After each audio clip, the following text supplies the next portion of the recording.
चक्रवाती तूफान फेंगल के शनिवार को दिन में पुडुचेरी के निकट पहुंचने की संभावना और इसके समुद्र तट की ओर बढ़ने के बीच उत्तरी तमिलनाडु के कई हिस्सों में तेज हवाओं के साथ भारी बारिश हुई, जिससे जनजीवन प्रभावित हुआ।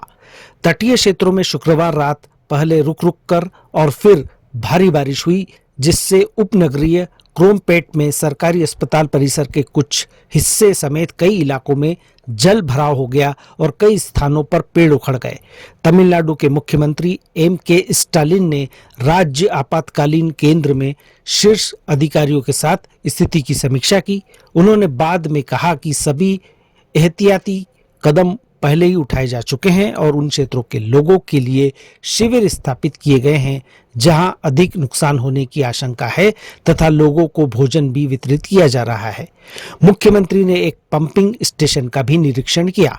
ग्रेटर चेन्नई निगम के अधिकारियों ने बताया कि इंजीनियर, अधिकारियों और सफाई कर्मचारियों समेत 22,000 कर्मचारी काम पर हैं और 25 HP और 100 HP समेत विभिन्न क्षमताओं के कुल 1,686 मोटर पंप इस्तेमाल में हैं। ट्रैक्टर पर लगे 484 पंप और 100 HP क्षमता वाले 137 पंप लगाए गए हैं।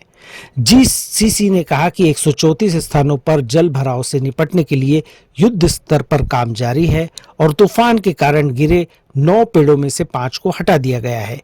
कुल 22 उपमार्गों में से 21 पर यातायात सुचारू रूप से जारी है। गणेशपुरम उपमार्ग को रेलवे पुल के काम से संबंधित कार्यों के लिए पहले ही बंद कर दिया गया था। निचले इलाके मदिपक्कम के कई निवासियों ने अपने वाहनों को पास के वेलाचेरी फ्लाईओवर के दोनों ओर खड़ा कर दिया। ऐसे ही कई अन्य इलाकों के निवासियों ने भी अपने वाहन सुरक्षित स्थानों पर खड़े कर दिए हैं। सड़कें मुख्य रूप से सुनसान रही और विभिन्न स्थानों पर नागरिक कार्यकर्ता, पुलिस और अग्निशमन एवं बचाव कर्मियों को तैनात किया गया है। राज्य द्वारा संचालित परिवहन निगमों ने चेन्नई और आसपास के इलाकों में सीमित सेवाएं संचालित की। रेलवे अधिकारियों ने कहा कि चेन्नई मंडल के सभी उपनगरीय खंडों में EMU ट्रेन सेवाएं अगली सूचना तक कम आवृत्ति के साथ संचालित होगी। इस संबंध में एक अधिकारी ने कहा कि ट्रेन सेवाएं प्रभावित नहीं हुई है, लेकिन इनमें कुछ देरी हुई है। चेन्नई मेट्रो रेल ने कहा कि उसकी सेवाएं सुचारू रूप से चालू है और इसने लोगों को उन खास स्टेशन पर पार्किंग क्षेत्रों के बारे में सूचित किया जहां पानी भरने की आशंका है। हवाई अड्डा प्राधिकारियों ने दोपहर 12:30 बजे से शाम 7 बजे तक सभी परिचालन स्थगित करने की घोषणा की है। समुद्र में लहरें बहुत तेज हैं, इसलिए पुलिस ने मरीना और मामल्लपुरम सहित प्रसिद्ध समुद्र तटों तक पहुंच को अवरुद्ध करने के लिए अवरोधक लगाए हैं।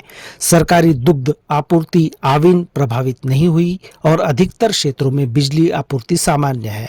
सरकार ने पहले ही 30 नवंबर को स्कूलों के लिए अवकाश घोषित कर दिया था और IT कंपनियों से अनुरोध किया कि वे अपने कर्मचारियों को घर से काम करने की सुविधा दें।